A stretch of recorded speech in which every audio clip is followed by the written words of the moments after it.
എനിക്കൊരു reading habit ഉണ്ട്. ഈ റീഡിംഗ് ഹാബിറ്റ് കൊണ്ട് തന്നെ പലപ്പോഴായിട്ട് എനിക്ക് കഴുത്തിൽ വേദനയും അനുഭവപ്പെടാറുണ്ട്. ഇടയ്ക്കൊക്കെ ഇത് കൂടിയും ഇടയ്ക്കൊക്കെ ഇത് കുറഞ്ഞും വരാറുണ്ട്. കഴുത്തിൽ മാത്രമല്ല, പുറം വേദനയായിട്ടും ചിലപ്പോഴൊക്കെ നടുവേദനയായിട്ടും ചിലപ്പോഴൊക്കെ തോൾ വേദനയായിട്ടും ഒക്കെ ഇത് മാറാറുണ്ട്. പക്ഷേ ഇത് വായിക്കുന്നത് കൊണ്ടാണ് എന്നുള്ളത് ഞാൻ അറിഞ്ഞത് വളരെ വൈകിയാണ്. എന്നാൽ ബുക്കുകളോടുള്ള എൻ്റെ ഇഷ്ടം ഈ വായനയിൽ നിന്ന് പിന്തിരിയാനായിട്ട് എന്നെ പ്രേരിപ്പിക്കാറില്ല. അതുകൊണ്ട് തന്നെ റീഡിംഗ് ഒരു ഹാബിറ്റ് ആയതുകൊണ്ട് തന്നെ എല്ലാ ദിവസവും ഞാൻ ബുക്കുകൾ വായിക്കാറുമുണ്ട്. ഇതിനുശേഷം ഞാൻ ഏറ്റവും കൂടുതൽ ചെയ്യുന്നത് സ്വന്തമായിട്ട് എൻ്റെ ലാപ്ടോപ്പിൽ വർക്ക് ചെയ്യുന്നതാണ്. പക്ഷേ ഇതും എൻ്റെ ജോലിയുടെ ഭാഗമായതുകൊണ്ട് തന്നെ എനിക്ക് ഒഴിവാക്കാൻ പറ്റാത്തൊരു കാര്യമാണ്. ഇതും ഞാൻ എല്ലാ ദിവസവും റിപ്പീറ്റഡ് ആയിട്ട് തന്നെ ചെയ്യാറുമുണ്ട്. ചിലപ്പോഴൊക്കെ ഓവർ സ്ട്രെയിൻ എടുത്തുകൊണ്ട് ഞാൻ ഈ ഒരു പൊസിഷനിലിരുന്ന് വർക്ക് കുറേയധികം നേരം ചെയ്യാറുമുണ്ട്. ഇതുപോലെ കുറച്ച് നാളുകൾക്ക് ശേഷം പതിവില്ലാതെ എനിക്കൊരു തലവേദന അനുഭവപ്പെടുകയുണ്ടായി.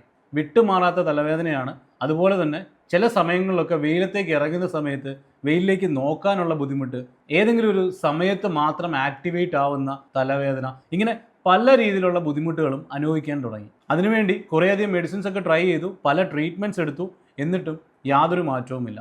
അപ്പോഴാണ് എനിക്ക് മനസ്സിലാവുന്നത് ഈ തലവേദന ഉണ്ടാവുന്നത് കഴുത്തിൽ നിന്നാണെന്നും ഇതിന് പല കാരണങ്ങളുണ്ട് എന്നും മനസ്സിലാവുന്നത്. അങ്ങനെ ഡീറ്റെയിൽ ആയിട്ടൊരു എക്സാമിനേഷനിലാണ് മനസ്സിലായത് ഞാൻ കിടന്നുറങ്ങുന്ന പൊസിഷനിലും എൻ്റെ കഴുത്ത് കുറച്ച് വളഞ്ഞിട്ടാണ് ഇരിക്കുന്നത്. അതുകൊണ്ട് തന്നെ രാത്രിയിലും ഈ വേദന സ്റ്റിമുലേറ്റ് ചെയ്യാനുള്ള ചാൻസസ് ഉണ്ടെന്നുള്ളത് മനസ്സിലാക്കി.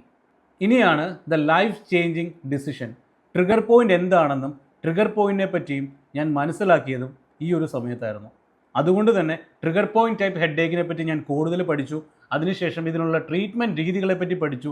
അതിലേറ്റവും മുൻതൂക്കത്തിൽ നിൽക്കുന്നത് ഫിസിയോതെറാപ്പി ട്രീറ്റ്മെൻറ്റ് തന്നെയാണെന്ന് ഞാൻ മനസ്സിലാക്കി. അതിനുശേഷം പ്രോപ്പറായിട്ട് ട്രെയിൻഡ് ആയിട്ടുള്ള സ്പെഷ്യലൈസ്ഡ് ആയിട്ടുള്ള ഒരു ഫിസിയോതെറാപ്പിസ്റ്റിനെ കൺസൾട്ട് ചെയ്തു. പ്രോപ്പറായിട്ടുള്ള മസിൽ റിലീസ് ടെക്നിക്കിലൂടെയും ഫേഷ്യൽ റിലീസ് ടെക്നിക്കിലൂടെയും ട്രിഗർ പോയിൻറ്റ് റിലീസ് ടെക്നിക്കിലൂടെയൊക്കെ എൻ്റെ പെയിൻ പൂർണ്ണമായിട്ടും മാറി. പിന്നീട് എൻ്റെ ഏറ്റവും വലിയ ഉത്തരവാദിത്വം എന്ന് പറയുന്നത് ഈ വേദന വീണ്ടും വരാതെ നോക്കണമെന്നായിരുന്നു. കാരണം ഞാൻ നേരത്തെ പറഞ്ഞ റീഡിംഗ് ഹാബിറ്റും അതുപോലെ തന്നെ വർക്ക് ചെയ്യുന്ന ഹാബിറ്റും എനിക്ക് ഒഴിവാക്കാനായിട്ട് സാധിക്കുന്ന ഒന്നായിരുന്നില്ല. അങ്ങനെയാണ് ഇമ്പോർട്ടൻസ് ഓഫ് എക്സസൈസിനെ പറ്റിയിട്ട് ഞാൻ പഠിച്ചത്. അതിനുശേഷം അത് പ്രോപ്പറായിട്ട് ചെയ്യാൻ തുടങ്ങിയത്. അതുകൊണ്ട് തന്നെ ഓരോ സമയത്തെ ജോലികൾ ചെയ്യുമ്പോഴും ഞാൻ എൻ്റെ നെക്ക് മസിൽസും ഷോൾഡർ മസിൽസും ഒക്കെ ടൈറ്റ് ആവാതിരിക്കാൻ വേണ്ടിയിട്ടുള്ള എല്ലാവിധ പ്രിക്കോഷൻസും എടുത്തു. ആ ഓരോ ഇൻ്റർവെല്ലിലും ഞാൻ ഇടവിട്ട് ചില എക്സസൈസസ് ഒക്കെ ചെയ്തു. അതിലേറ്റവും കൂടുതൽ ചെയ്തത് ഇരുന്നുകൊണ്ട് തന്നെ ചെയ്യാൻ പറ്റുന്ന കുറച്ച് എക്സസൈസസ് ആയിരുന്നു. അപ്പോൾ ഇതൊക്കെ ഞാൻ പഠിച്ചത് ഞാനൊരു ഫിസിയോതെറാപ്പിസ്റ്റ് ആയതുകൊണ്ട് മാത്രമാണ്. അല്ലെങ്കിൽ എനിക്കിതിന് സാധിക്കുമായിരുന്നില്ല. അപ്പോൾ നിങ്ങൾക്കും ഇങ്ങനെയൊരു പ്രശ്നമുണ്ടെങ്കിൽ നിങ്ങൾ ഫിസിയോതെറാപ്പി ഒന്നും പഠിക്കേണ്ട, പകരം പ്രോപ്പറായിട്ട് ഇതൊക്കെ അറിയാവുന്ന ഒരാളുടെ അടുക്ക പോയി കൺസൾട്ട് ചെയ്താൽ മതി. അപ്പോൾ നിങ്ങൾക്കും ഈ പറഞ്ഞ പ്രശ്നങ്ങൾക്കൊക്കെ പരിഹാരം ലഭിക്കും.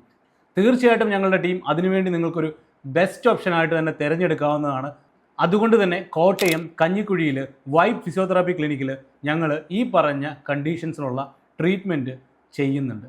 ഇനിയും ഇങ്ങനെയുള്ള പ്രശ്നം കാരണം നിങ്ങളോ അല്ലെങ്കിൽ നിങ്ങൾക്കറിയാവുന്ന ആരെങ്കിലുമൊക്കെയോ ബുദ്ധിമുട്ടുകൾ അനുഭവിക്കുന്നുണ്ടെങ്കിൽ തീർച്ചയായിട്ടും ഈ ഒരു നമ്പർ റെഫർ ചെയ്യുക എന്നുള്ളത് നിങ്ങൾക്ക് അവർക്ക് വേണ്ടി ചെയ്യാൻ പറ്റുന്ന ഏറ്റവും വലിയൊരു സഹായം മാത്രമായിരിക്കും. അതുകൊണ്ട് കൃത്യമായിട്ട് നിങ്ങളുടെ റെഫറൽ നിങ്ങൾ ഉറപ്പുവരുത്തുക. അതിൻ്റെ പ്രോപ്പറായിട്ടുള്ള ഇവാലുവേഷന് ശേഷം മാറുന്നുണ്ട് എന്നുള്ളത് ഞങ്ങളും ഉറപ്പുവരുത്തിക്കൊള്ളാം. ഞങ്ങൾ പറഞ്ഞ പെയിൻ അത് പ്രോപ്പറായിട്ട് അതിൻ്റെ ഇവാലുവേഷന് ശേഷം ട്രീറ്റ്മെൻറ്റിന് ശേഷം മാറുന്നുണ്ട് എന്നുള്ളത് ഞങ്ങളും ഉറപ്പുവരുത്തിക്കൊള്ളാം. അപ്പോൾ ഇനിയും മടി കാണിക്കേണ്ട. This is the right time for you. താഴെ കാണുന്ന നമ്പറിൽ കോൺടാക്റ്റ് ചെയ്യുക, ഡയറക്റ്റ് കോൾ ചെയ്യുക, അല്ലെങ്കിൽ മെസ്സേജ് ചെയ്യുക.